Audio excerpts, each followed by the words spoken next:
I'm kind of recording this as I go. I've kind of skimmed over it so I know what's happening, but we got a pretty decent juicy patch that's happening right now within the next day that introduces some pretty cool horizontal gameplay progression. So one of the new things they're adding is farming, which is actually really cool. I think this is going to add a lot to the game because I know personally hunting rabbits is really annoying, and now I can just have a rabbit farm, which is pretty freaking cool. So you can get deer, wolves, sheep, boars, rabbits, crocodiles, and bring them back to your territory and raise. Each animal has different habits and characteristics. So kind of like deviations, I'm assuming, is you will have to maintain them, maybe feed them some sort of food that you crafted a supply bench. So you tame them, etc. Similar to like Minecraft, I'm assuming, basically. And yeah, this is really freaking cool, man.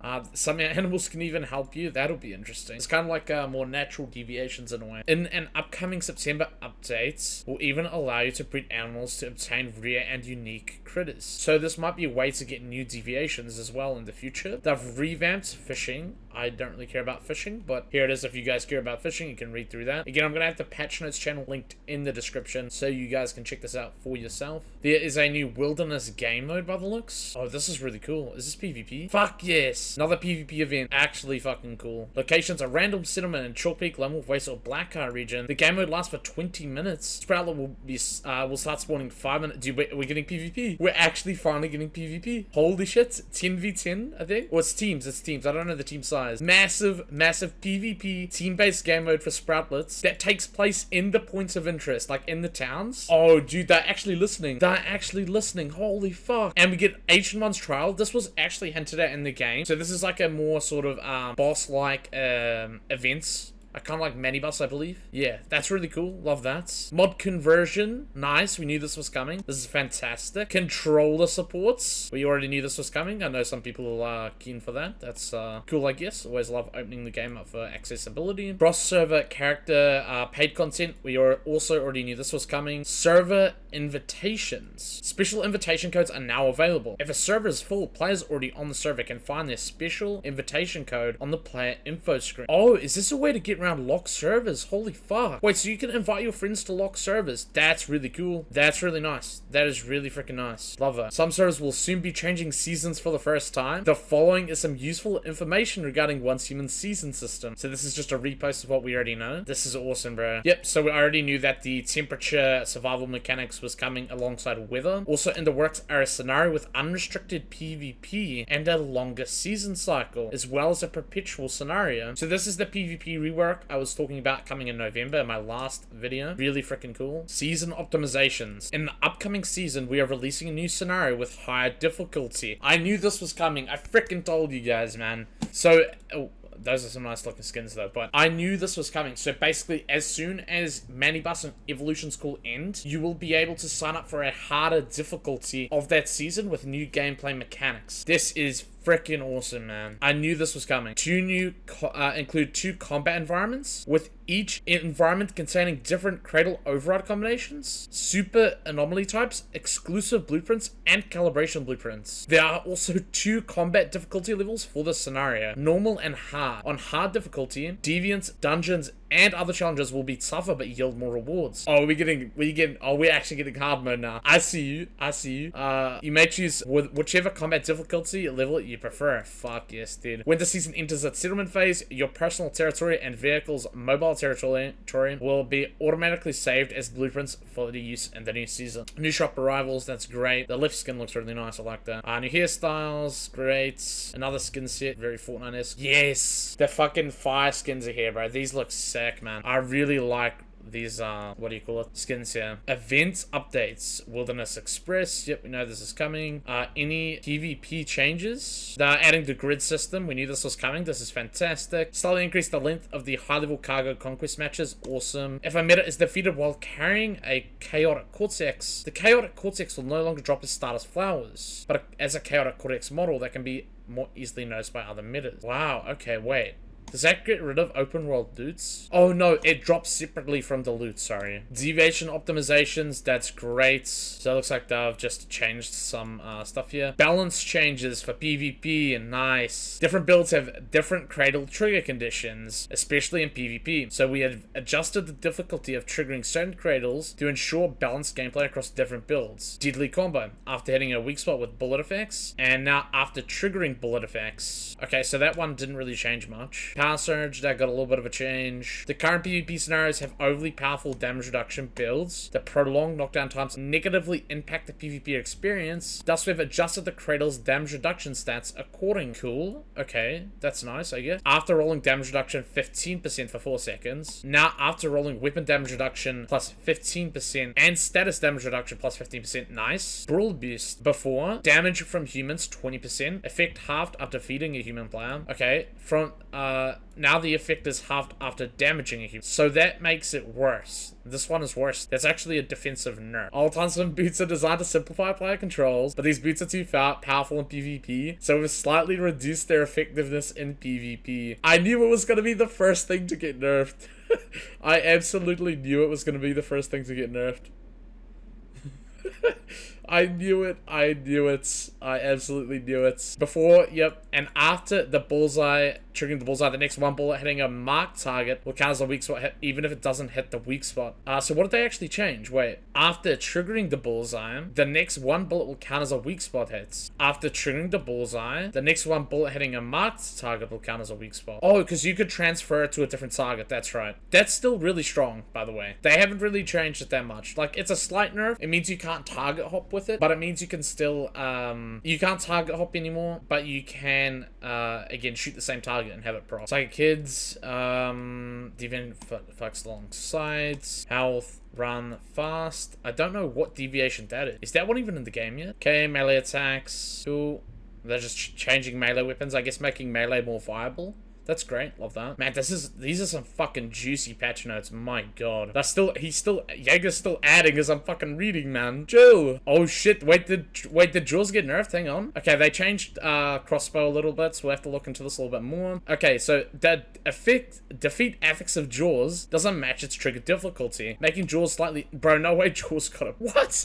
After hitting a weak spot hit, blast elemental damage plus 30. They buffed Jaws again, bro. What? As a double-barreled shotgun, Zoomring is designed for close combat, but its ability to mark targets with the bullseye from afar is too prominent. We've lowered the probability of marking targets at long range. This is a good change. These are the kind of balance changes I like, where you have to be further away to mark, or sorry, closer to mark the target with a shotgun. That makes sense. There's a fantastic change. Before 65% chance to trigger the bullseye on a hit, now a 30%. Now this is pellet-based, so it's still pretty high. You are basically guaranteed to proc bullseye with this. You're still gonna have maybe a 50% uptime on bullseye with this one, but this one was busted. I think this is a valid change, basically halving the proc chance on the bullseye with the Doombringer. Still gonna be a fantastic shotgun, by the way. No reason you should drop it over this nerf. Since great ones are no longer deviants, we've adjusted the effect of deviation handling. Okay, cool. We also, with test dummies being deviation unit or deviant units, the deviation handling adjustment will reduce damage output on wooden stakes. So, they've actually fixed dummies, because dummies were bugged. That's great. Fixed an issue where reload speed bonuses from calibration blueprints mod attributes set attributes cause reload speeds to exceed 100%. Yeah, looks like the bolt cancel might be fixed, guys. Oh well, it was fun while it lasted. New additions introduce multiple new calibration blueprint categories, which will be available in Season 2. These include Frugal Stuff, suits pistols and sniper rifles, allowing for ammo recovery from missed shots. Okay, so you're adding something... Okay, that's terrible. That's literally going to be the noob calibration. Vanguard Style, suits SMGs, rifles, and light machine gun, capable of stabilizing keyword effects. Obtained by What is stabilizing keyword effects? Like adding increased stability onto the status part of your damage, so your surge damage will be more stable.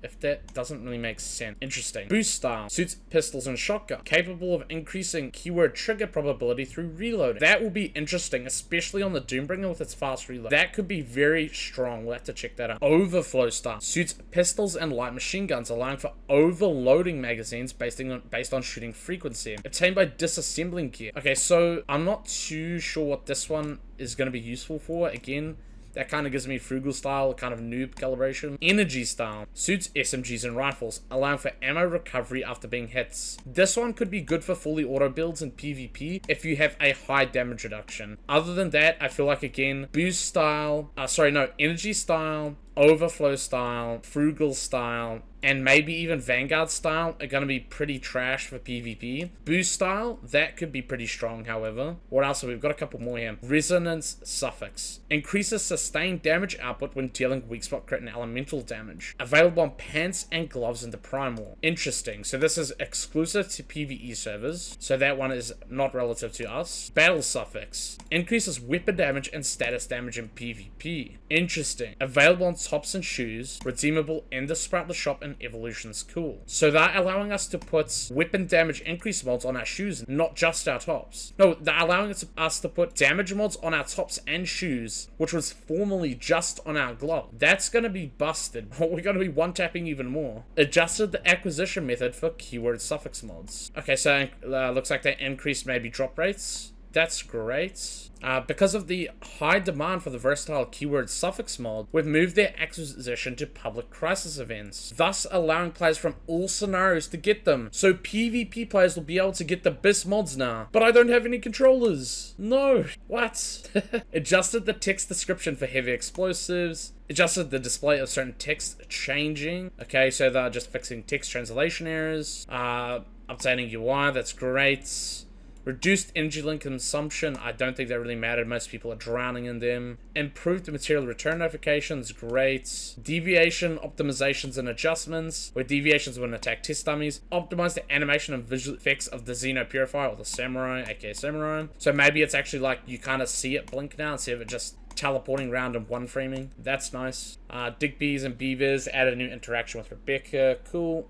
Introduced new traits for deviations in Season 2. The following deviations now have a chance to gain new traits. Extra-dimensional cat, Digby, Growshroom, Fetch-a-lot, Butterfly, and Festering Gel. Okay, so new perks to look out for on our deviations. Significantly increased the deviation resource production efficiency of H37 and added gunpowder to its obtainable item list. H37 buff, that's good. H37 was kind of trash. Another buff to the platforms, or deviations when they're working with platforms. Reduced deviations PvP damage factor to prevent certain deviations from instantly killing players. Oh my god, thank fuck. Dude, this is huge. This is actually massive. Survival optimizations. Added an auto flashlight feature that auto activates in dark areas. Yeah, I'm gonna turn that off. I don't like that. I've got a pretty bright display. Dish formulas gained from recipes picked up in the wilderness now carry over across seasons. Huge. That's actually very, very good. So that's another thing to add to your list of must-dos per season, is collecting all of your food recipes. Okay, character under certain survival conditions that reduce movement speed can now sprint at a reduced speed. So we can still move when we're eating now. Fuck yes. That's actually going to be a lot smoother. Guidance optimizations, map optimizations, optimize map navigation so that players are now guided to the entrance of the Monolith danger zone. Okay, that's great. Just a little bit of, I guess, better gameplay flow. The display of securement style icons, nice. Vehicle optimizations. Fix an issue where vehicle territory facilities weren't correctly accounted for during season settlements. Optimized the camera reset logic when versing vehicles. That's good. That was really annoying. Doesn't look like there's any changes to HP for PvP though. That's kind of annoying. Optimize the convenience of neutral stronghold shops. Make it easier for players to locate the merchant at tall grass. Cool. Change the interaction key for whispers to age. Don't really care. Don't really care. Social function. Add an events channel. Joining Stronghold Conquest, the Prime War, Public Crisis will automatically switch it to real-time voice chat with allies. Yeah, that's cool, I guess. Sure. After forming a team in game, voice chat will now automatically switch to the team channel. Okay. Added a translation feature for private chats. Cool. Optimize the player info editing interface for better interaction. Just a bit of quality of life changes. Love that. Eternaland. That's cool, I guess. Trade optimizations. Other optimizations. Increase the scan range of space-time. Nice. Adjusted certain survival conditions that reduce movement speed, like low hydration and mild fractures. Nice. Fixed optimization scene issues in multiple regions. That's good. That was annoying sometimes. What else? What other important bug fixes have we got that are being fixed. Fix an issue where tents in Blackfell Town were inaccessible. Obviously, they're cracking down on the truck and vending machine spam. Sprinting in the air would trigger an automatic roller prom landing. Nice. That unneeded movement that we didn't proc is now gone. Fix an issue where motorcycles would scrape and loot. Finally, bro. Finally. This is about time. This one was really annoying. Fix an issue where players could occasionally pass through the RV. Behave abnormally when respawning during cargo. Fix an issue where the steroid restrainer was placed in invalid areas during Stronghold Conquest. They fixed it! Yes! Yes! Thank you. Thank you. Right before the last day on pretty much everyone's servers as well. That's really nice. That means on the last day, all the wars are going to be legit, and there should be no more exploits now. Thank fuck, bro. That's huge. Fix an issue where disassembling tungsten bullets would result in blank. Overall, a really, really positive changes, and some nice little events to go over. And yeah, I'm pretty happy with what I'm seeing overall. And not only that, again, we get some new events. We get a full, proper, team-based PvP event now, which is really freaking cool. So the Sproutlet Conquest, really, really nice. Every Tuesday, Thursday, and Saturday at 4:20 PM server time. Really cool, love that. And again, game mode lasts for 20 minutes.